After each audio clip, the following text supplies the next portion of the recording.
The subcommittee will come to order. Without objection, the chair may declare a recess at any time.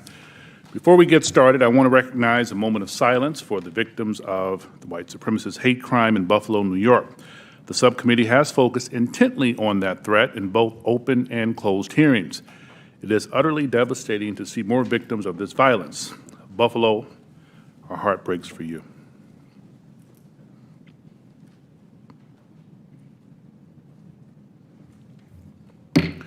With that, I ask my colleagues to join, we will now turn to the business of this hearing.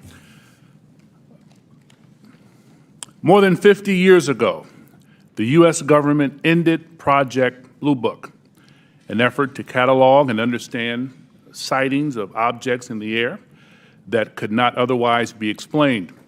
For more than 20 years, that project had treated unidentified anomalies in our airspace as a national security threat to be monitored and investigated. In 2017, we learned for the first time that the Department of Defense had quietly restarted a similar organization tracking what we now call unidentified aerial phenomena, or UAPs. Last year, Congress rewrote the charter for that organization, now called the Airborne Object Identification and Management Synchronization Group, or AIM-SOG. For short, today we will bring that organization out of the shadows. This hearing and oversight work has a simple idea at its core.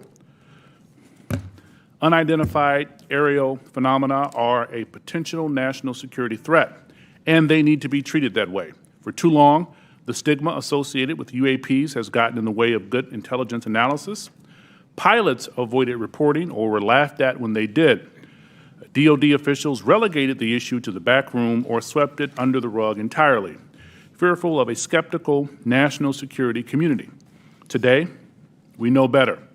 UAPs are unexplained, it's true, but they are real. They need to be investigated, and many threats they pose need to be mitigated. Undersecretary Moultrie, Mr. Bray, thank you for coming today. First, we need you to update us on the status of AIM-SOG. The legislation creating it was passed in December. The deadline for implementation is fast approaching, but the group does not even have a named director. We need to know, sirs, the status of the organization and the obstacle to getting it up and running. Secondly, you have to convince the audience today, and most especially our military and civilian aviators, the culture has changed. That those who report UAPs will be treated as witnesses, not as kooks. Thirdly, you need to show us, Congress, and the American public whose imaginations you have captured. You are willing to follow the facts where they lead. You know, we fear sometimes that the DoD is focused more on emphasizing what it can explain, not investigating what it can't. I'm looking for you to assure us today that all conclusions are on the table. One final note, we are mindful today that AIM-SOG is not starting from scratch. This is the third version of this task force in DoD, and civil society groups like the Mutual UFO Network, Mr. Corbell and others have been collecting data on this issue for years. I hope you'll explain how you can leverage the knowledge and experience of our prior work on this matter to move the AIM-SOG along. The last time Congress had a hearing on UAPs was half a century ago. I hope that it does not take 50 more years for Congress to hold another, because transparency is desperately needed. I now turn to Ranking Member Crawford for comments he'd like to make. Thank you, Mr. Chairman.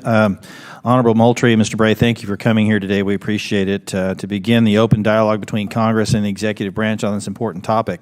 While this topic evokes creative imaginations of many, aside from all the hype and speculation, there are important underlying issues posed by UAPs. Despite the serious nature of this topic, I have to say I'm more interested in our understanding of Chinese and Russian hypersonic weapon development, or understanding why this administration was so slow to share actionable intelligence with the Ukrainians. However, inasmuch as this topic may help us better understand unknown activities of Russia and China, I am on board. The intelligence community has a serious duty to our taxpayers to prevent potential adversaries such as China and Russia from surprising us with unforeseen new technologies. As overseers of the intelligence community, this committee has an obligation to understand what you are doing to determine whether any UAPs are new technologies or not. And if they are, where are they coming from? In general, the IC spends much of its time and resources trying to understand what we call known unknowns. When it comes to foreign nations' weapons systems and sensors, known unknowns are those features that we don't fully understand yet.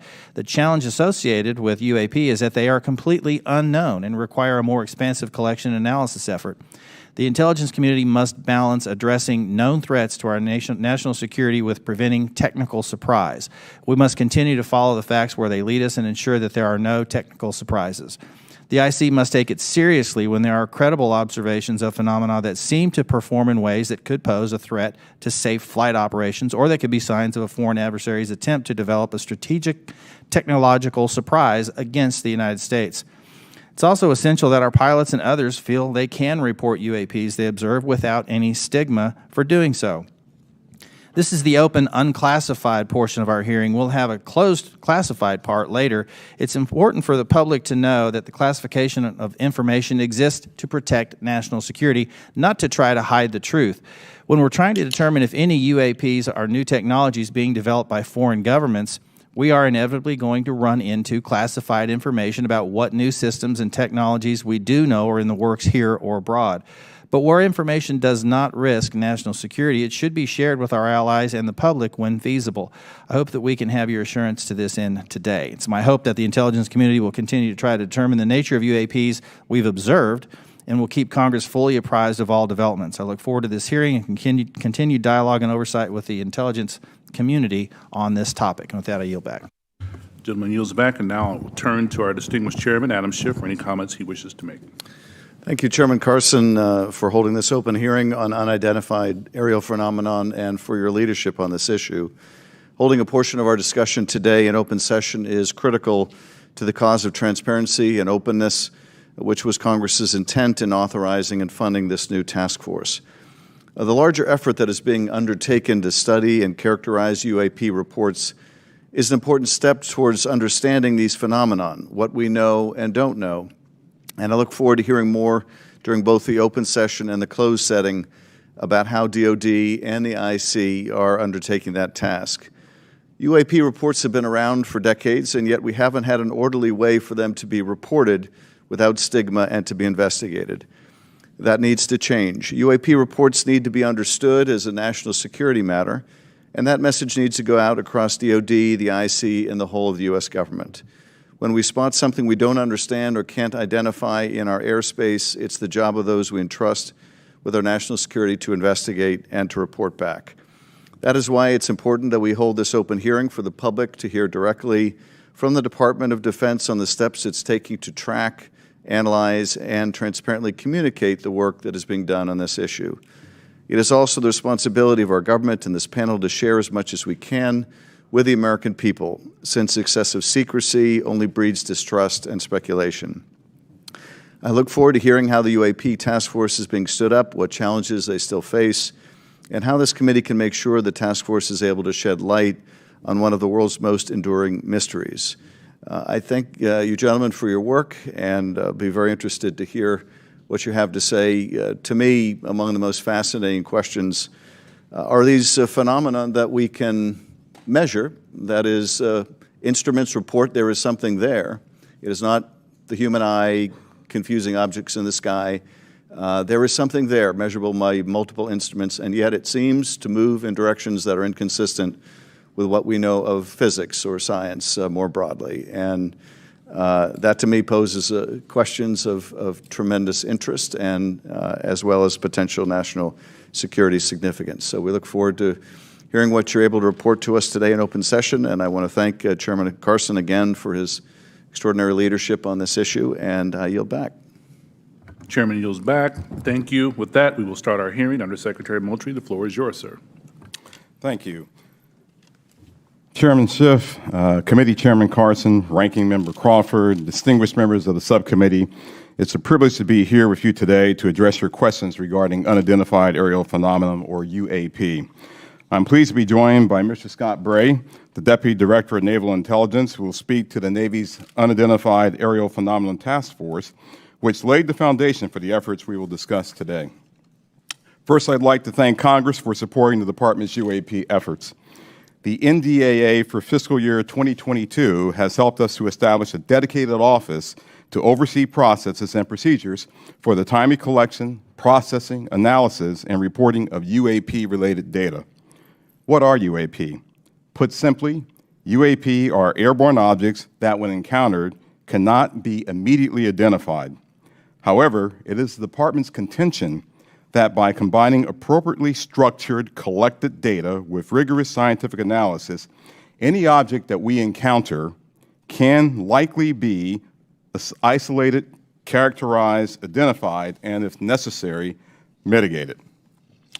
We know that our service members have encountered unidentified aerial phenomena, and because UAPs pose potential flight safety and general security risks, we are committed to a focused effort to determine their origins. Our effort will include the thorough examination of adversarial platforms and potential breakthrough technologies, U.S. government or commercial platforms, allied or partner systems, and other natural phenomena. We also understand that there has been a cultural stigma surrounding UAP. Our goal is to eliminate the stigma by fully incorporating our operators and mission personnel into a standardized data gathering process. We believe that making UAP reporting a mission imperative will be instrumental to the effort's success. The Defense Intelligence and Security Enterprise provides real-time support to our warfighters and mission personnel across all domains.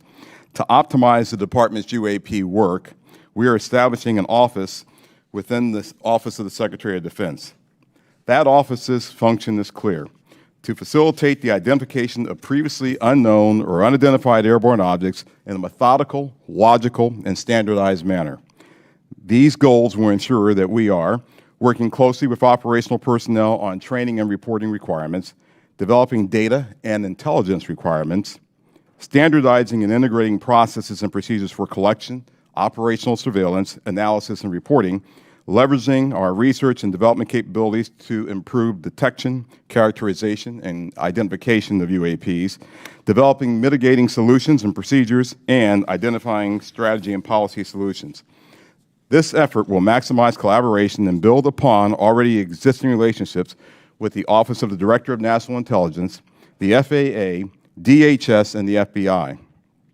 We are also committed to strong partnerships with the Department of Energy, NOAA, the DEA, NASA, and the national labs, and just as importantly, our international partners and allies. With regard to the importance of transparency, the Department is fully committed to the principle of openness and accountability to the American people.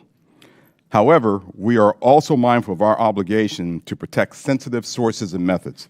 Our goal is to strike that delicate balance, one that enables us to maintain the public's trust while preserving those capabilities that are vital to the support of our service personnel.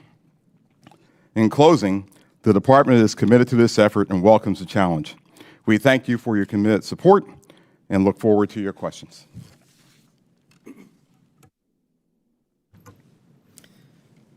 Chairman Schiff, Chairman Carson, Ranking Member Crawford, and committee members, thank you very much for the opportunity to be here today to highlight the ongoing work of the Department of Defense regarding unidentified aerial phenomena. Since the early 2000s, we have seen an increasing number of unauthorized and or unidentified aircraft or objects in military-controlled training areas and training ranges and other designated airspace. Reports of sightings are frequent and continuing. We attribute this increase in reporting to a number of factors, including our work to destigmatize reporting, an increase in the number of new systems such as quadcopters and unmanned aerial systems that are in our airspace, identification of what we can classify as clutter, mylar balloons, and other types of air trash, and improvements in the capabilities of our various sensors to detect things in our airspace. Almost 2 years ago, in August of 2020, Deputy Secretary of Defense Nordquist directed the establishment of the Unidentified Aerial Phenomena Task Force within the Department of the Navy. The UAP Task Force was built on the foundation of the Navy's initial efforts to respond to the reports from our aviators on unidentified objects observed in our training ranges. The basic issues then and now are twofold. First, Incursions in our training ranges by unidentified objects represent serious hazards to safety of flight. In every aspect of naval aviation, safety of our air crews is paramount. Second, intrusions by unknown aircraft or objects pose potential threats to the security of our operations. Our aviators train as they would fight. So any intrusions that may compromise the security of our operations by revealing our capabilities, our tactics, techniques, or procedures are of great concern to the Navy and the Department of Defense. From the very beginning, we took these reports very seriously. We instituted a data-driven approach to the investigations where we could collect as much data as possible and use all available resources to analyze and make informed decisions on the best ways to address our findings. Our main objective was to transition UAP efforts from an anecdotal or narrative-based approach to a rigorous science and technology engineering-focused study. This data-driven approach requires input from a wide variety of sources. In the early stages, the task force worked to standardize the reporting mechanisms and processes to make it as easy as possible for personnel to report any engagement so that we were getting that wide range of reporting that we needed. We also spent considerable efforts engaging directly with our naval aviators and building relationships to help destigmatize the act of reporting sightings or encounters. And we worked with naval aviation leadership to provide additional equipment to record any encounter. Navy and Air Force crews now have step-by-step procedures for reporting on a UAP on their knee board in the cockpit and in their post-flight debrief procedures. The direct result of those efforts has been increased reporting, with increased opportunities to focus a number of sensors on any objects. The message is now clear. If you see something, you need to report it. And the message has been received. In fact, recently, I received a call from a senior naval aviator with over 2,000 flight hours. He called me personally from the flight line after landing to talk about an encounter that he had just experienced. Those were just the initial steps. We also made a concerted effort to assemble subject matter experts from across the Department of Defense and the intelligence community and other U.S. government agencies and departments. We forged partnerships with the research, development, and acquisition communities, with industry partners, and with academic research labs, and we brought many allies and international partners into our discussions on UAP. Additionally, subject matter experts from a wide variety of fields, including physics, optics, metallurgy, meteorology, just to name a few, have been brought in to expand our understanding in areas where we may not have organic expertise. In short, we've endeavored to bring an all-hands-on-deck approach to better understand this phenomena. So what have we learned so far? Any given observation may be fleeting or longer. It may be recorded or not. It may be observable by one or multiple assets. In short, there's rarely an easy answer. For example, let me share with you the first video that we have here today, which shows an observation in real time.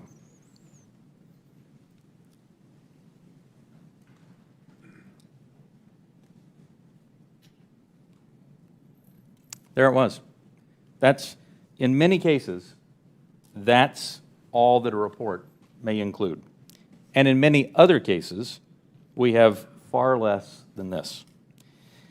As we detailed in both the unclassified and classified versions of the preliminary assessment released by the Office of the Director of National Intelligence last June, this often limited amount of high-quality data and reporting hampers our ability to draw firm conclusions about the nature or intent of UAP. As detailed in the ODNI report, if and when individual UAP incidents are resolved, they likely fall into one of 5 potential explanatory categories: airborne clutter, natural atmospheric phenomena, U.S. government or U.S. industry developmental programs, foreign adversary systems, or a other bin that allows for a holding bin of difficult cases and for the possibility of surprise and potential scientific discovery. We stand by those initial results. Since the release of that preliminary report, the UAP Task Force database has now grown to contain approximately 400 reports. The stigma has been reduced. We've also made progress in resolving the character of a limited number of UAP encounters. For example, let me show you a couple of another video and image taken years apart in different areas. In this video, U.S. Navy personnel recorded what appears to be triangles, some flashing, recorded several years ago, off the coast of the United States. This was recorded while the U.S. Navy ship observed a number of small unmanned aerial systems in the area. And importantly, the video was taken through night vision goggles with a single lens reflex camera. These remained unresolved for several years.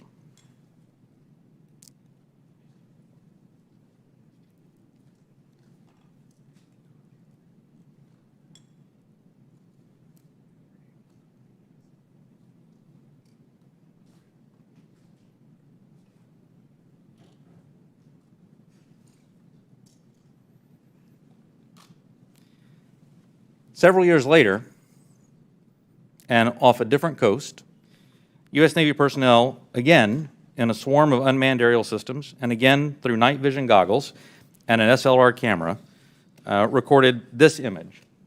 But this time, other U.S. Navy assets also observed unmanned aerial systems nearby. And we're now reasonably confident that these triangles correlate to unmanned aerial systems in the area. The triangular appearance is a result of light passing through the night vision goggles and then being recorded by an SLR camera. Now, I don't mean to suggest that everything that we observe is identifiable, but this is a great example of how it takes considerable effort to understand what we're seeing in the examples that we are able to collect. In this example, we accumulated sufficient data from 2 similar encounters from 2 different time periods in 2 different geographic areas to help us draw these conclusions. That's not always the case, though. We recognize that that can be unsatisfying or insufficient in the eyes of many. This is a popular topic in our nation, with various theories as to what these objects may be and where they originate. By nature, we are all curious and we seek to understand the unknown. And as a lifelong intelligence professional, I'm impatient. I want immediate explanations for this as much as anyone else. However, understanding can take significant time and effort. It's why we've endeavored to concentrate on this data-driven process to derive fact-based results. And given the nature of our business, national defense, we've had to sometimes be less forthcoming with information in open forums than many would hope. If UAP do indeed represent a potential threat to our security, then the capabilities, systems, processes, and sources we use to observe, record, study, or analyze these phenomena need to be classified at appropriate levels. We do not want potential adversaries to know exactly what we're able to see or understand, or how we come to the conclusions we make. Therefore, public disclosures must be carefully considered on a case-by-case basis. So what's next? We're concentrating on a seamless transition to the new organization, and future analysis of complicated issues of UAP issues will greatly benefit from the infrastructure, the process, and the procedures that we've developed to date. I'm confident that the task force under Navy leadership has forged a path forward that will allow us to anchor assessments in science and engineering via anecdotal evidence. We remain committed to that goal, as I know the USDI organization does as well. So thank you very much for your interest and continuing support for the UAP Task Force. The team's made a lot of progress, but we really are just establishing the foundation for the more detailed analysis that's yet to be done. And with your continued support, we can sustain that momentum necessary to produce data-centric analysis and understanding of the phenomena. I look forward to your questions. Thank you. Thank you, Mr. Bray. This is the 3rd version of this task force, and to be frank, one of Congress's concerns is that the executive branch and administration from both parties has been sweeping concerns about UAPs under the rug by focusing on events that can be explained and avoiding events that cannot be explained. What can you say to give the American people confidence that you aren't just focusing our attention on low-hanging fruit with easy explanations? Congressman, I'll start, and then Mr. Bray, please feel free to weigh in. So the way that we're approaching this is with a more thorough, standardized methodology than what we have in the past. First and foremost, the Secretary of Defense is chartering this effort. This is not someone lower in the Department of Defense. And he has assigned that task to the Office of Secretary of Defense, the Undersecretary for Intelligence and Security, that's me, because I'm responsible for looking at intelligence matters, I'm responsible for security matters. This is potentially both. So when you start concerning ourselves with the safety of our personnel, the safety of our installations and bases, there's no other higher priority than what we have than actually getting after this. And as you have stated, we have been assigned that task to actually stand up an office, the AIM-SOG, which I believe the name, sir, will likely change.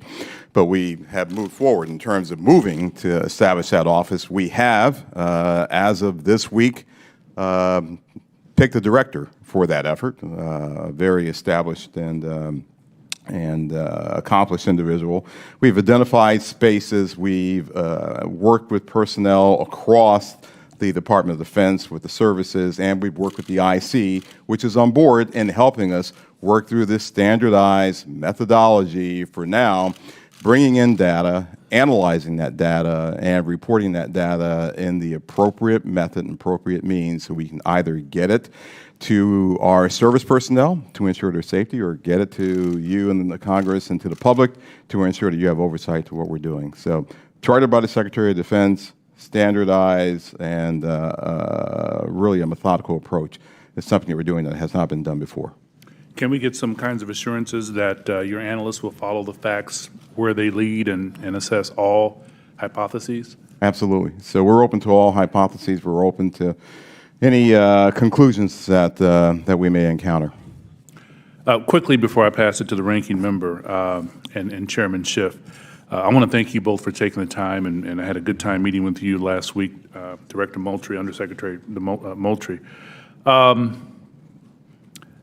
It's fair to say that you are a science fiction fan, is that correct? It is fair to say that I am an inquisitive mind who has spent 40 years in the intelligence field and has focused on both science and science fiction. That is fair. Could you tell us about it? Yeah, well, look, my generation grew up looking at space sagas and the Apollo program. So all of us who grew up in the 60s were just thrilled by watching our first astronaut land on the moon. That was a momentous occasion. To people who were of different generations, some of them didn't believe that it happened. I still have relatives and friends who don't believe it happened, right? Science fiction to them. But to us, it was, no, that's the progress that we've made.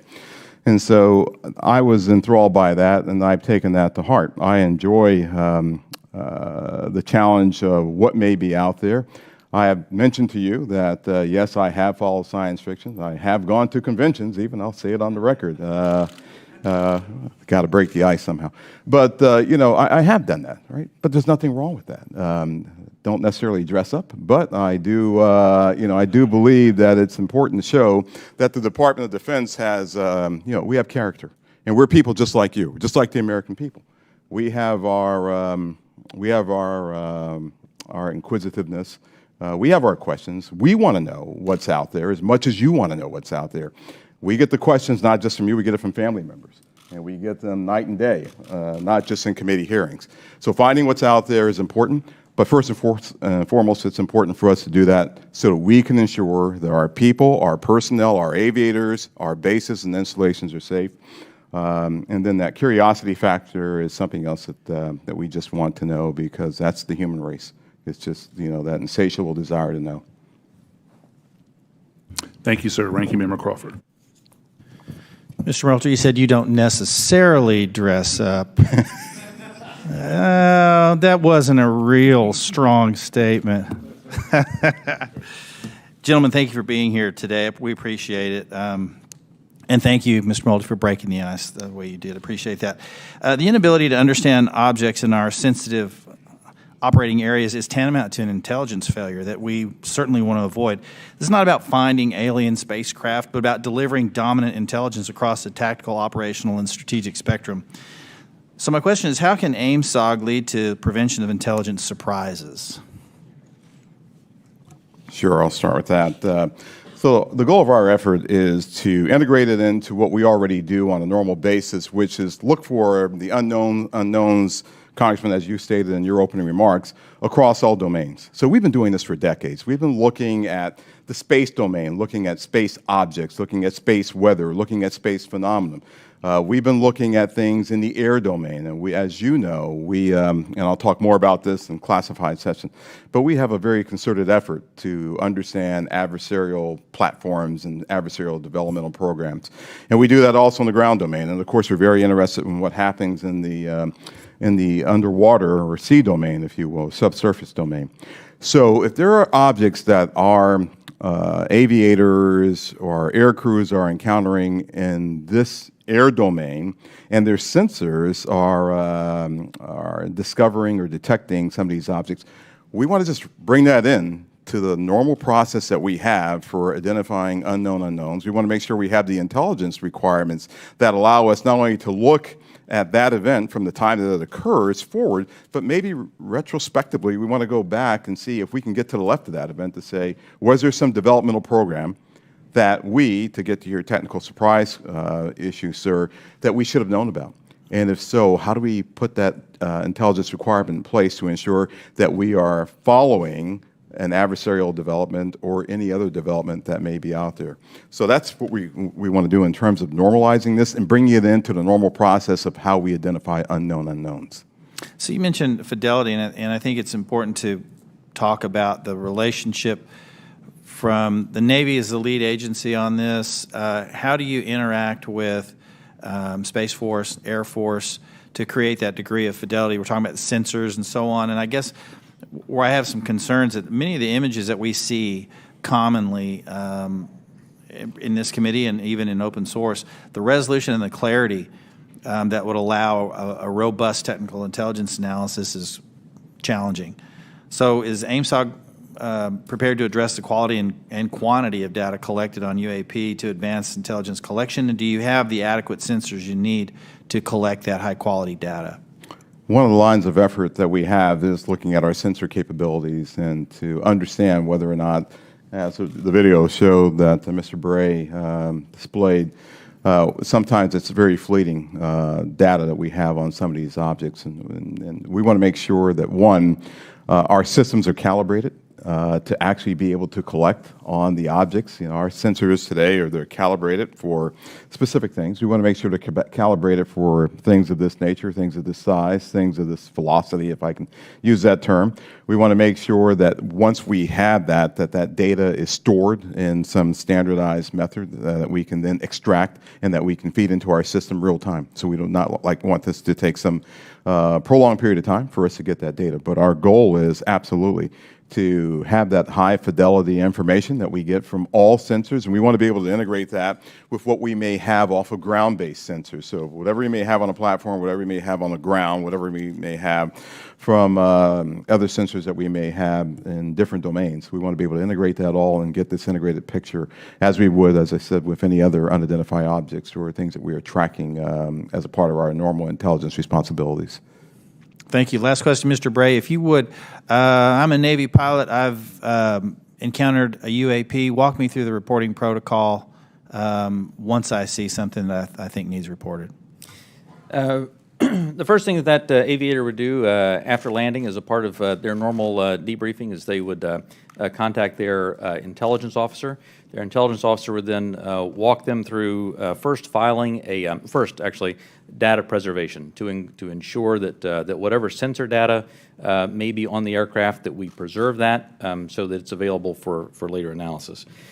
Second, they would actually fill out a form that includes details like where they were operating, altitudes they were operating, speeds, what they observed, whatever sensor data they may have recorded from that. And then that report is filed. It goes two places. One, it goes through the operational chain of command so that operational units are aware of what's being observed, and also to the UAP task force so that they can take that data, database it, and quite often have individuals from the task force contact the aviator and ask them additional questions if there were things that weren't clear in the report. That then goes into a database where we begin to compare it with other observations that we have, again, comparing for locations, comparing for altitudes, speeds, shapes, if any RF emissions were detected from the platform, all of that so that we can try to reach some conclusions on that. Thank you. Yield back. Gentleman yields back. Chairman Schiff. Thank you, Mr. Chairman. Mr. Bray, can you rerun that first image that looked like it was outside of a plane window? And if you wouldn't mind going up to the screen and tell us what we're seeing. Not that you can necessarily tell us what we're seeing, but Right. explain what we should be looking at in that first image. Absolutely. And Alexi, what I'll ask is if you can stop it at a certain point.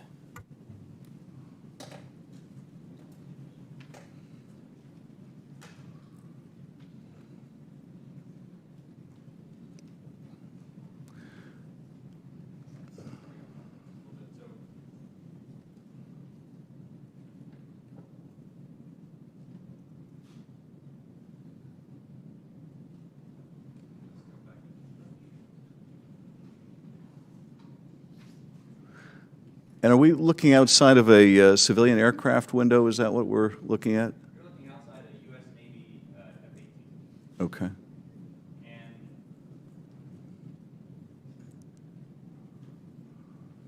it's great, shows how difficult the analysis is. Go just a little farther forward.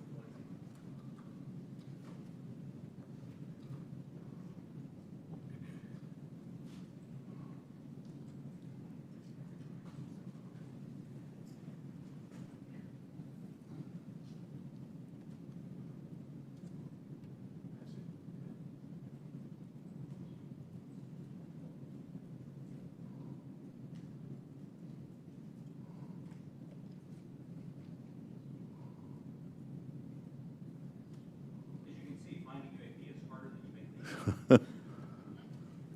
What you'll find eventually on this, when we find the right frame, is for literally about one frame here is a spherical object that passes right through here, passes right through there because the aircraft is moving pretty fast in this direction, the flyby of it.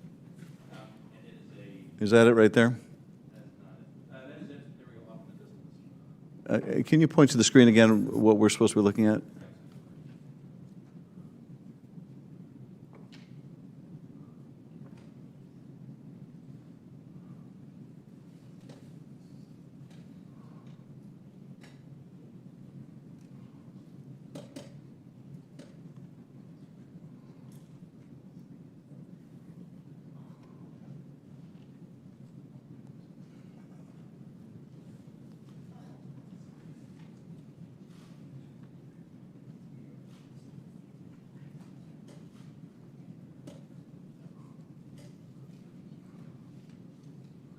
Is right.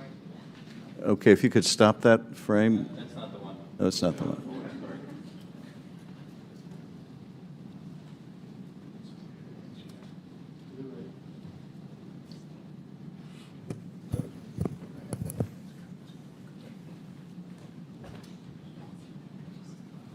Alexia, just push play. Let's see if.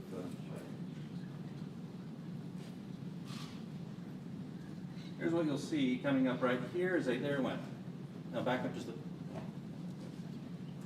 spherical object right here. It zooms by the window right in this area right there. There we go.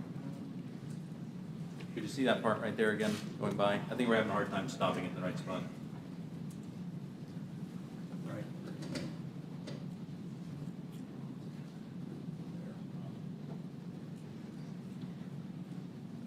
Okay. So as you can see, it's difficult, and I think a part of the issue here is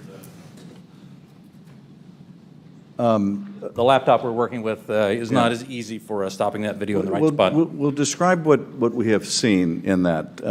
What are we observing? What you see here is aircraft that is operating in a U.S. Navy training range that has observed spherical objects in that area, and as they fly by it, they take a video. You see it looks reflective in this video, somewhat reflective, and it quickly passes by the cockpit of the aircraft. And is this one of the phenomena that we can't explain? I do not have an explanation for what this specific object is. And is this one of the situations where it is, that's the object that we're looking at right there? Thank you. And is this a situation where it was observed by the pilot and it was also recorded by the aircraft's instruments? We'll talk about the multi-sensor part in a later session. But in this case, we have at least that. In the Director of National Intelligence 2021 unclassified report, the ODNI reported 144 UAPs between 2004 and 2021, 80% of which were recorded on multiple instruments. And I take it, with respect to some of those, you had a pilot seeing them if it was observed by a pilot, right, and you had multiple instruments recording it. So you really have three sensors, the human sensor and two technical sensors detecting the object, is that? For the majority of incidents that we had in the last year's report, the majority had multi-sensor data. When I talk about the 400 reports that we have now, that number will certainly go down because a lot of those new reports that we have are actually historic reports that are narrative-based. So that percentage will go down just as a factor of the fact that the destigmatization has resulted in more narrative reports. And that's the object we're looking at right there now, right? That's it right there. Okay. Last year's report also said that of those 144, 18 of them reportedly appeared to exhibit unusual flight characteristics, appear to demonstrate advanced technology, and some of them appeared to remain stationary in winds aloft, move against the wind, maneuver abruptly, or move at considerable speed without discernible means of propulsion. That's pretty intriguing. And if you're able to answer this in this setting, are we aware of any foreign adversary capable of moving objects without any discernible means of propulsion? I think I would, without discernible means of propulsion, I would say that we're not aware of any adversary that can move an object without discernible means of propulsion. The question then becomes, in many of these cases where we don't have a discernible mean of propulsion in the data that we have, in some cases there is likely sensor artifacts that may be hiding some of that. There's certainly some degree of something that looks like signature management that we have seen from some of these UAP, but I would caution. I would simply say that there are a number of events in which we do not have an explanation, and there are a small handful in which there are flight characteristics or signature management that we can't explain with the data that we have. We'll continue. Those are obviously the ones that are of most interest to us. Earlier, when we asked about how you avoid technological surprise, the biggest way you avoid technological surprise is by collecting this type of data and by, importantly, calibrating the assumptions that you go into with how you do that analysis. I'll tell you, within the UAP task force, we have one basic assumption, and that is that generally speaking, our sensors operate as designed.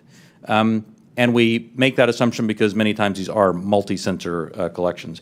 We make no assumptions about the origin of this or that there may or may not be some sort of technology that we don't understand. That's, I think, the key to avoiding technological surprises, by calibrating those assumptions. And finally, with respect to the second two videos showing the small triangles, the hypothesis is that those are commercial drones that, because of the use of night vision goggles, appear like triangles. Is that the operating assessment? Some type of drone, some type of unmanned aerial system, and it is simply that light source resolves itself through the night vision goggles onto the SLR camera as a triangle. And have we, in order to prove that hypothesis, flown a drone and observed it with that same technology to see whether we can reproduce the effect? The UAP task force is aware of studies that have done that. Okay. Thank you, Mr. Chairman. I yield back. The gentleman yields back. Dr. Winstrup. Thank you, Mr. Chairman. Thank you all for being here. My first question is, through this process where there's been sightings, have the sightings been stationary, or have they always been sighted from a moving object, from a plane or a ship that may be moving? Have these reports ever come from a stationary object being observed in the sky? The UAP Task Force does have reports from stationary, reports from a stationary observer. Because there's a difference observing something when you're moving as Right. well. It's physics, right? So that's Right. why I asked that question. Are we capable, or have we made any breakthroughs, or anyone made any breakthroughs, to be able to cite something and make some determination at all of its composition, whether it's a solid or a gas? Is there any such capability? From Not asking what, I'm just... Right. From some of the returns, I mean, it's clear that that the majority, well, it's clear that many of the observations that we have are physical objects from the sensor data that we have. Well, gas is physical, is a physical object. It can be, and so, and you see where I'm going with this. I'm trying to determine what it is we're looking at. So if we can decide if something is a solid or a gas, and if there have been any conclusion on its capabilities, like its capabilities of movement, of turning, going, 180 degrees or 90-degree turn, anything along that line that we've been able to determine. Within the, and again, I should point out that that there is not a single explanation for UAP. There are a lot of different things that are unidentified aerial phenomena. Basically, we really don't know much on that. That's all I'm trying to get at. And I'm pleased that you have protocol right now for our military, but are there any non-military reports coming forward of similar events, or is it all coming from military? The UAP Task Force has a very good working relationship with the FAA. They have very good working relationship with other parts of the U.S. government so that we can ingest reports from Do we have from any those sources. reports non-military? Yes. Thank you. That's my question. And do we need to put out protocol for civilians that may be in that arena, like through FAA? Do you think that would be appropriate and helpful? I think standardized reporting, without a doubt, is key to helping us get to ascertain what some of these are. I think it would be important as well. Do we? There are other people besides the U.S. that have had these experiences and reported them. Is that correct? There are. That's correct. Is it all of our allies, or is it allies and adversaries? What have we learned publicly? So some of that, I think, sir, we'll save for closed session. Well, that goes to my next question. Publicly, have others made anything which would not have to be considered closed? So, I don't want you to answer what they've said necessarily. Allies have seen these. China has established its own version of a UAP task force, so clearly a number of countries have observations of things in the airspace that they can't identify. And do we share data with some, with all? Are they sharing with us? We share data with some, and some share data with us. But not necessarily all that have publicly reported something? That's correct. Okay. And I think that's an important thing, and for the other session, actually, that we don't discuss that now, because, obviously something like this can be a national security challenge for us, no doubt about it. If they're developed by an adversary through some breakthrough technology, they can be very disruptive to our military actions, or at least serve as a distraction. So my caution would be careful who we share our data with, and don't necessarily trust some of the data we may get from someone else. And with that, I yield back. Gentleman yields back. Mr. Himes. Thank you, Mr. Chairman. One of the objectives of this open hearing is to try to erode some of the stigma that attaches to, in particular, our military men and women reporting this. It's obviously really very serious because should one of our adversaries have developed a technology that we don't know about it, we need to know about it yesterday. And obviously, any sort of stigma that prevents our military from reporting this data as comprehensively as possible as a national security threat. So I really just have two questions in the service of that goal. The first is, the chairman asked that we run that video again. Most people, when they see a video, we're all used to seeing things from a car, seeing things from a sidewalk. Very few people have the experience of observing something through night vision goggles at Mach 1.5. So just talk for a minute about, if you would, whichever of you is most appropriate, how radically different observation is at high speed and 3-dimension than it is for most of us who walk around and drive cars. So the first thing I think that's important to note about this is there are lots of things when you are moving very fast and an object is between you and a stationary reference point like the ground, it gives a lot of different impressions about how quickly something is or isn't moving. And it actually means that it is a challenge, especially with narrative-based data, to get a lot of information on that. That's why the sensor data is so important, because things do happen very quickly, as you see there. And sometimes things that happen very quickly, something may be moving very slow. That aircraft is moving quite fast. How fast that object is moving that goes by is probably very slow.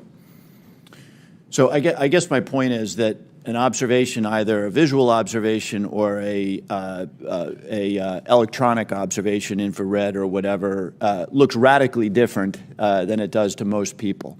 Even instruments are on gimbals and that sort of thing, so that creates a very unusual view to, again, those of us who are used to seeing things in 2 dimensions largely. And second question.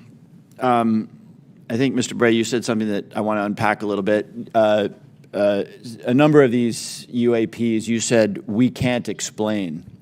Again, in the service of sort of reducing speculation and conspiracy theories, we can't explain can range from a visual observation that was distant on a foggy night, we don't know what it is, to we've found an organic material that we can't identify, right? Those are radically different worlds. So when you say we can't explain, give the public a little bit better sense of where on that spectrum of we can't explain we are. Are we holding materials, organic or inorganic, that we don't know about? Are we, picking up emanations that are something other than light or infrared that could be deemed to be communications? Give us a sense for what you mean when you say we can't explain. Sure. When I say we can't explain, I mean exactly as you described there, that there is a lot of information, like the video that we showed, in which there's simply too little data to create a reasonable explanation.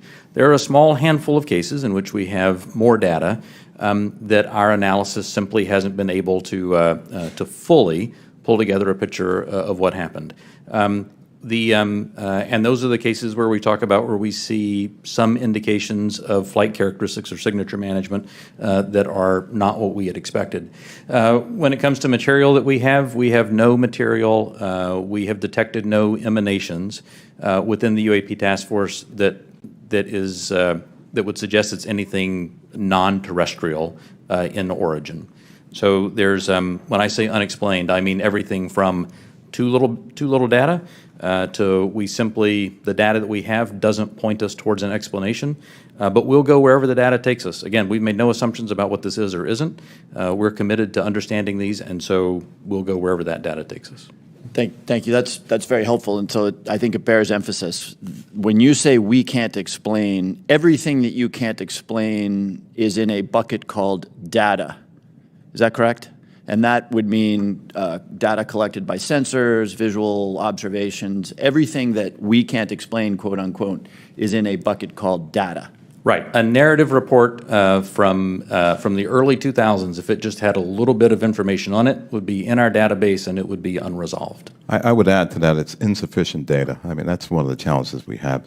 Insufficient data either on the event itself, the object itself, or insufficient data or plug-in with some other organization or agency that may have had something in that space at that time. So it's a data issue that we're facing in many of these instances, Congressman.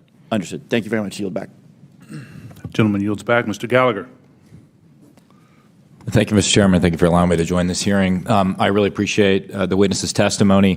Mr. Moultrie, as the chairman mentioned, DoD had an initiative to study UFOs in the 1960s called Project Blue Book. It's also been well reported in our briefing and in other places that we have more recent projects, specifically ATIP. Could you describe any other initiatives that the DoD or DoD contractors have managed after Project Blue Book ended and prior to ATIP beginning? Did anything also predate Project Blue Book? So I can't speak to what may have predated Project Blue Book. I mean, of course, there's Roswell and all these other things that people have talked about over the years. I'm familiar with Blue Book. I'm familiar with ATIP. I haven't seen other documented studies that have been done by DoD in that regard. So you're not aware of anything in between Project Blue Book and ATIP? I'm not aware of anything that's official that was done in between those two. Okay. Hasn't been brought to my attention. Okay. Additionally, are you aware of any other DoD or DoD contract programs focused on UAPs from a technological engineering perspective? And by that I mean, are you aware of any technology initiatives focused on this topic other than initiatives focused on the individual case investigations? I'm not aware of any contractual programs that are focused on anything related to this other than what we are doing in the Navy Task Force and what we are about to launch in terms of our effort. Same question for you, Mr. Bray. Same answer, not aware of anything outside what we are doing in the UAP task force. So just to confirm, you're not aware of any technology or engineering resources that have been focused on these efforts besides what we've mentioned today? Once again, I'll say no contractual or programmatic efforts that are involved. The reason why I qualify it that way, let me qualify it that way. I can't speak to what people may be looking at in the department. Somebody says, I'm looking at something that may be unidentified, and I can't speak to that. I speak to official programs that we have on the record. It's also been reported that there have been UAP observed and interacting with and flying over sensitive military facilities, particularly, and not just ranges, but some facilities housing our strategic nuclear forces. One such incident allegedly occurred at Malmstrom Air Force Base, in which 10 of our nuclear ICBMs were rendered inoperable. At the same time, a glowing red orb was observed overhead. I'm not commenting on the accuracy of this. I'm simply asking you whether you're aware of it and whether you have any comment on the accuracy of that report. Let me pass that to Mr. Bray. If you've been looking at UAPs over the last 3 years. That data is not within the holdings of the UAP task force. Okay, but are you aware of the report, or that the data exists somewhere? I have heard stories. I have not seen the official data on that. So you've just seen informal stories, no official assessment that you've done or exists within DoD that you're aware of regarding the Malmstrom incident? All I can speak to is what's within my cognizance of the UAP task force, and we have not looked at that incident. Well, I would say, it's a pretty high-profile incident. I don't claim to be an expert on this, but that's out there in the ether.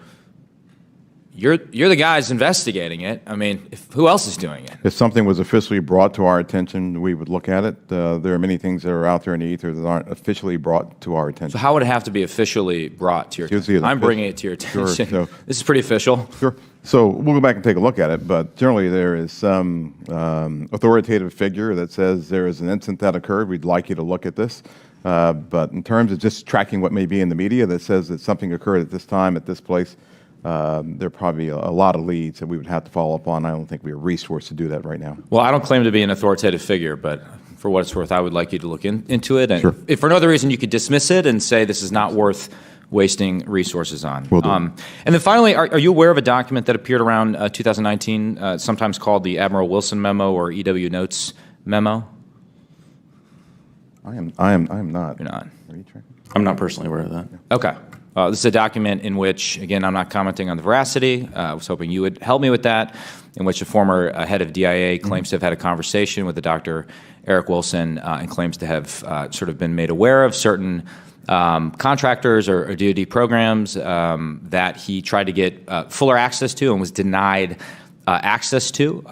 So you're not aware of that? I'm not aware, Congressman. In my 10 seconds remaining, then, I guess I just would ask, Mr. Chairman, unanimous consent to enter that memo into the record. Without objection. Thank you, Mr. Chairman. Appreciate it. Mr. Krishnamurthy.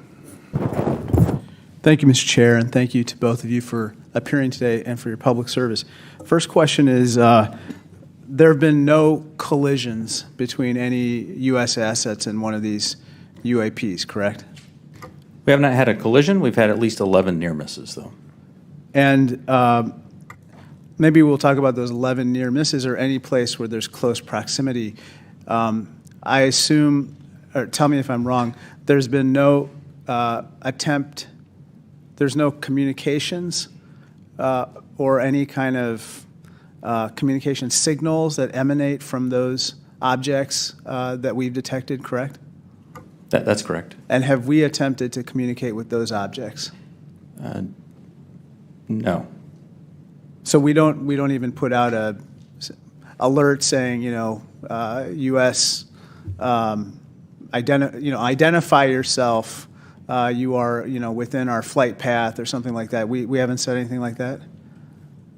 We've not put anything out like that. Generally speaking, for example, in the video that we showed earlier, it appears to be something that is, unmanned, appears to be something that may or may not be in controlled flight, and so we've not attempted any communication with that. Okay, so, and I assume we've never discharged any armaments against a UAP, correct? That's correct. How about wreckage? Have we come across any wreckage of any kind of object that has now been examined by you? The UAP task force doesn't have any wreckage that isn't explainable, that isn't consistent with being of terrestrial origin. Do we have any sensors underwater to detect on submerged UAPs? Anything that is in the ocean or in the seas? So I think that would be more appropriately addressed in closed session, sir. Okay. I think one of the biggest questions that I have is, we say with a lot of probability, we say they, quote unquote, probably do represent physical objects, close quote. When we say probably, is that because we cannot conclusively say that they are physical objects? In the task force report, when I say probably represent physical objects, most of them represent physical objects. There could be some that are more of a meteorological phenomena, something like that, that may not be a physical object in the sense that most people think of something you could go up and touch. But the ones where you say most of them represent physical objects, can you say that they are definitely, like with 100% certainty, that they are physical objects? I can say with certainty that a number of these are physical objects. Okay, so we can't rule out that some of them may not be physical objects. So, some certainly could be a sensor anomaly or something like that. Some could be. Now, how about with regard to UAPs? We've talked about UAPs on training areas, but obviously there's some sensor bias. I would think we put sensors in training areas. How about with regard to non-training areas?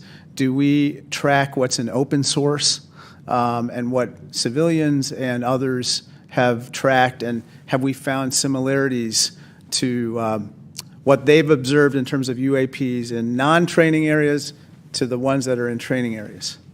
The UAP task force has worked very hard to make sure the data set that we're working with is a data set that we have very good control over that data. So we have some partnerships with FAA so that we get some of that, so we get that reporting in.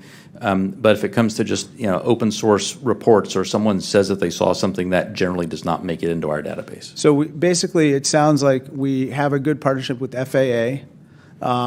But apart from FAA, we don't have partnerships with other agencies or other entities that might be tracking so that we could enlarge our data set to make comparisons. So we will. So that's the goal of this next effort will be to expand that relationship with the rest of government and the interagency. So we can understand what they're seeing, what we're seeing. We can correlate on each other's holdings because and I hopefully think, resolve this. Sorry to interrupt, but I think that we're we might have a bias right now going on with regard to just reporting on UAPs being in training areas when we don't really track what's happening elsewhere. Last question, have our encounters with UAPs altered the development of either our offensive or defensive capabilities or even our sensor capabilities? We'd save that for the closed session. Okay, great. Thank you. Mr. LaHood. Thank you, Mr. Chairman, and want to thank the witnesses for being here today. Obviously, this topic of UAPs has attracted a lot of interest in people that are curious about this hearing today. As we talk about, and I would say there's a lot of what I would call amateur interest groups that are involved in the UAP field. My question is, when there are unsubstantiated claims or manufactured claims of UAPs or kind of false information that's put out there, what are the consequences for people that are involved with that or groups that are involved with that? So one of the concerns that we have is that there are a lot of individuals and groups that are putting information out there that could be considered to be somewhat self-serving. We're trying to do what's in the best interest of, one, the Department of Defense, and then two, what's in the best interest of the public, to ensure that we can put factual-based information back into the mainstream and back into the bloodstream of the reporting media that we have, so people understand what's there.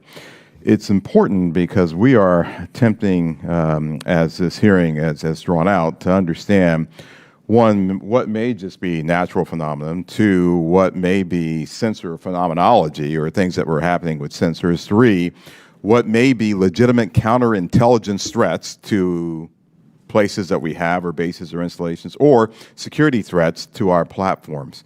And anything that diverts us off of what we have with the resources that have been allocated to us send us off in these spurious chases and hunts that are just not helpful. And they also they also contribute to the undermining of the confidence that the Congress and the American people have that we are trying to get to the root cause of what's happening here, report on that, and then feed that back into our national security apparatus so we are able to protect the American people and our allies. So it is harmful, it is hurtful, but hopefully if we get more information out there, we'll start to lessen the impact of some of those spurious reports. So just taking that a step further, so that misinformation, false narratives, manufactured, so what are the consequences? Are there legal consequences? Are there examples that you can give us where people have been held accountable by this misinformation or disinformation? I can't give you, any examples where somebody's been legally held liable for putting something out there, but... Well, I guess what's the deterrent from people engaging in this activity? I don't know. I don't have that answer. That's something that, welcome the dialogue with Congress to talk about that with the members who, help legislate those laws to say what should be the legal ramifications that we could use to potentially hold individuals accountable, whether it be citizens or information that might be injected into our media by other forces or other countries, if you will. And in terms of DOD's review and analysis in this field, I mean, is there a standard in place when it comes to UAPs? I mean, is there any guidance you look to that's codified in law or otherwise within DOD that kind of sets out the standards for UAPs and what to look for? I think that's part of what the group that we're standing up now will be chartered to do. We're actually, from my organization, we'll be looking at policy and standards that we have to come to you and work with you to actually put in place and promulgate across our government. Thank you. I yield back. Gentleman yields back. Mr. Welch. Thank you. I'm going to follow on the line of questions from Mr. LaHood. Gentlemen, what seems incredibly difficult for you is that there's two almost competing but different narratives. One is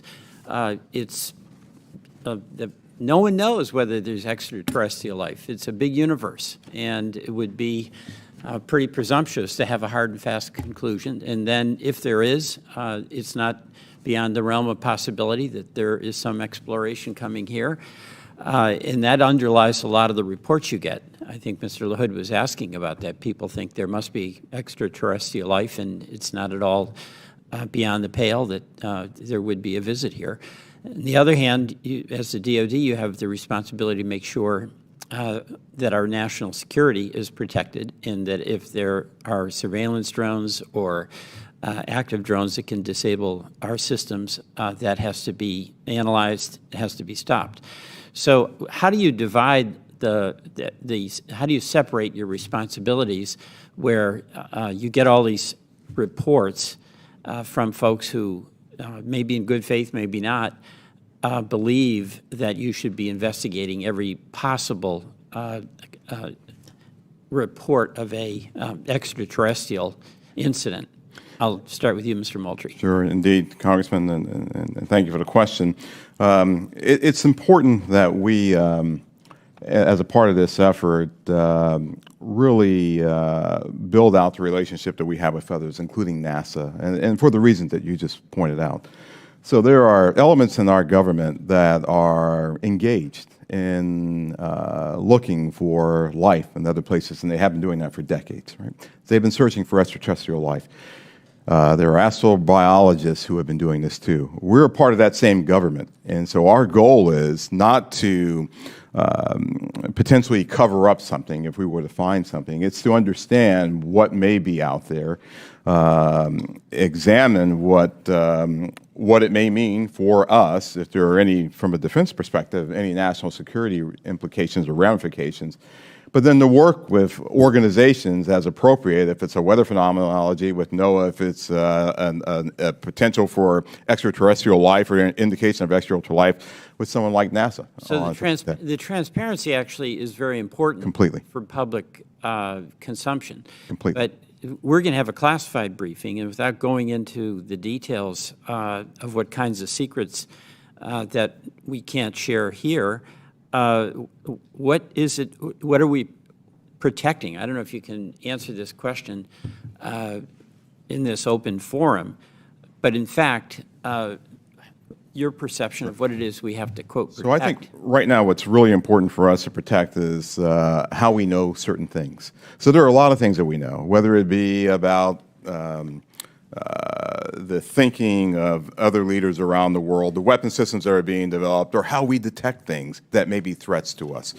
Many of those things are the result of some of our most sensitive sources and methods, and we'll use those things not just for this effort, but those same sources and methods are used to help protect us from adversaries and from others who might mean to do us harm. There aren't separate UAP sensors. There's not a separate UAP processing computer. There's not a separate UAP dissemination chain or whatever. So it's the same process. It's the same system that we have that helps us do all that. We need to protect that because this is something that we're looking at, but we're sure there are going to be other things that we'll look at in the future that will need those same sensors, we'll need those same sources and methods to help us do. So we're protecting the fact of that this nation has developed capabilities that enable us to know what may be threats to us and to counter those threats before they become something of a national issue. Thank you very much. I want to thank both you, Mr. Bray, and you, Mr. Moultrie, for your appearance today. I yield back. Gentleman yields back. Gentlemen, beyond videos, is there a range of other information that the executive branch has that would be valuable to the American people while protecting sources and methods, obviously? The details of individual encounters, including the time, place, and details of an encounter. And does the AIMSOG have a clear and repeatable process for considering public release as part of the process? Chairman Carson, and do you commit to building that process if it's not in place? The UAP task force, the security classification guide that the UAP task force has been operating under that I approved really was meant to protect those sources and methods and meant to protect any knowledge that an adversary intelligence entity may gain from understanding what we're tracking, how we track it, or when we're tracking it, or if we're not. And so that has been an important piece in the balance between transparency and preserving our warfighting advantage, because the U.S. military does train as it would fight. What I will commit to is, at least for that material that's under my authority as the Deputy Director of Naval Intelligence, for information that we have when it does not involve sources and methods, and when we can, with a reasonable degree of confidence, determine that it does not pose a foreign intelligence or national security threat, and it's within my authority to do so, I commit to declassifying that. So I believe very much in the transparency of this, and we work very hard to balance that with our national security needs. And I'll just add, Congressman, just over the last 3-4 months, I think that the intelligence community and the national defense apparatus have disclosed more information on various events than it has in probably the previous 10 years. You have our commitment to work closely with the Director of National Intelligence and others in the declassification and downgrading of intel apparatus to ensure that we can get whatever information that we can out to the American people and to the public writ large. Greatly appreciated, sir. Ranking Member Crawford. Thank you, Mr. Chairman. Representative Stefanik is en route, I believe, just real quickly, but in the interim, if I could, if you'll indulge me, I just have a couple of real small questions. One is, do we have an example? Can you cite a specific example of an object that can't be explained as having been human-made or natural? I mean, the example that I would say that is still unresolved, that I think everyone understands quite well, is the 2004 incident from Nimitz. We have data on that, and it simply remains unresolved. Does not mean it resolves to being something, right, that is easily explainable or difficult, or well, obviously it resolves to being something that is difficult to explain. Mm-hmm. But I can't point to something that definitively was not man-made, but I can point to a number of examples in which remain unresolved. Gotcha. With regard to videos that have appeared in open source channels, for example, the Tic Tac video, does AIMSOG maintain control of videos, and how do you prevent leaks of potentially classified videos or other material? So the AIMSOG, as we establish that organization, we will have a process for classified and compartmented holdings, and we will find a way of getting positive control over those. We have our sensitive access programs and special access programs that allow us to put what we call SAPs around things, and then there's controlled access programs that allow us to put caps around things. So we'll have that in place. Our goal will be ensuring that we're sharing that with the appropriate analysts and the appropriate exploiters, if you will, who can look at that data too. What we don't want to do is bring something into a DoD database or a DoD holding and then have so many wrappers around it, it's not available to those who really need to look at it and to exploit it. And that's one of the reasons we're establishing relationships with the interagency, with the IC and others to be able to do that, sir. But we will do our best to maintain positive control over the materials that we have within our holdings. Thank you. Chairman Schiff. Thank you, Mr. Chairman. Just going back to the 2021 report, under the category of UAP appear to demonstrate advanced technology, those 18 incidents in which some of the UAP appear to remain stationary, winds aloft, move against the wind, maneuver abruptly, or move at considerable speed without discernible means of propulsion. It goes on to say, in a small number of cases, military aircraft systems processed radio frequency energy associated with UAP sightings. I couldn't tell from that whether that small number of cases was a part of the subset of 18, that is, among the 18 which appeared to move with unusual pattern or flight characteristics. Did some of those also emit radio frequency energy? I would have to check with our UAP task force on that. I believe, without getting into specifics that we can do in the closed session, at least some that we have detected RF emissions from were not behaving oddly otherwise. And the significance of measuring that radio frequency energy is what? That we suspect that this was some form of aircraft in which there were radio transmissions? The biggest thing that you're looking for there is any indication of an effort to jam whatever sensors that we may have looking at it. But I would also add to that radio frequency, as you know, Congressman, is used to control various platforms too. So the fact of emanations coming off of any platform, whether it be a UAV or another platform, could be radio frequency activity related to that entity transmitting out or something transmitting to that platform. And of course, we have a sensitivity with our airborne platforms of picking it up, which is one of the reasons that we try to prevent people from using their cell phones on airplanes and things like that. It's very sensitive to RF emanations. So that's a part of what we'll be looking at in the AIMSOG. What is this? Is this something that we can collect on, and can we start to characterize the signaling environment around the emanations that may be coming off of some of these UAPs?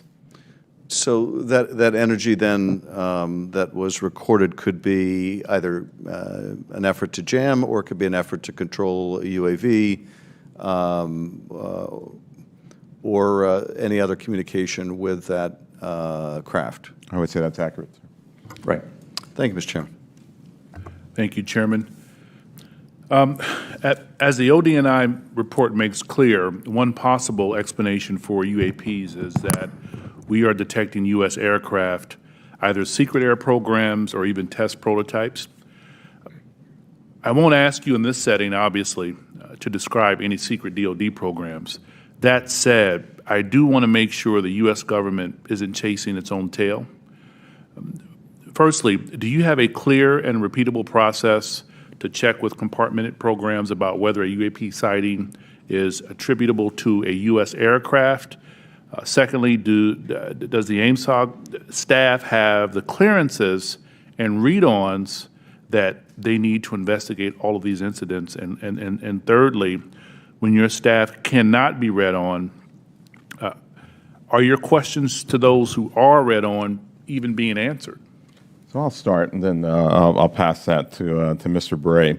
So we're very conscious of the potential blue-on-blue issue or U.S. on U.S., and so we've established relationships with organizations and entities that are potentially flying or developing platforms for their own interests, if you will. And our goal is to continue, and we have a repeatable process. I think we've had that process for some time, to deconflict activities that we may have to ensure that we are not potentially reporting on something that may be a developmental platform or a U.S. operational platform that is performing either testing or performing a mission. So we will have that in place. We've already had those discussions with organizations and entities. We want to ensure that we're protecting their equities. We want to ensure that we're protecting their sources and methods while also getting at what we have here. We want to be able to deconflict those. Absolutely. The UAP task force has had a process in place to work with other elements of the Department of Defense and other elements of the government to ensure that that there is an as simple a way as possible to deconflict those. And when we reference that in the report, I should say that we were simply accounting for the fact that there could possibly be one or two data points that had leaked through, but we were quite confident that was not the explanation. How are you all liaisoning with Space Command? Specifically, how are you partnering with the parts of the U.S. Space Command responsible for space domain awareness? And how, if at all, are you partnering with the Space Force to analyze UAPs? The UAP task force has a very good relationship with Space Force, as it does with the rest of the Department of Defense.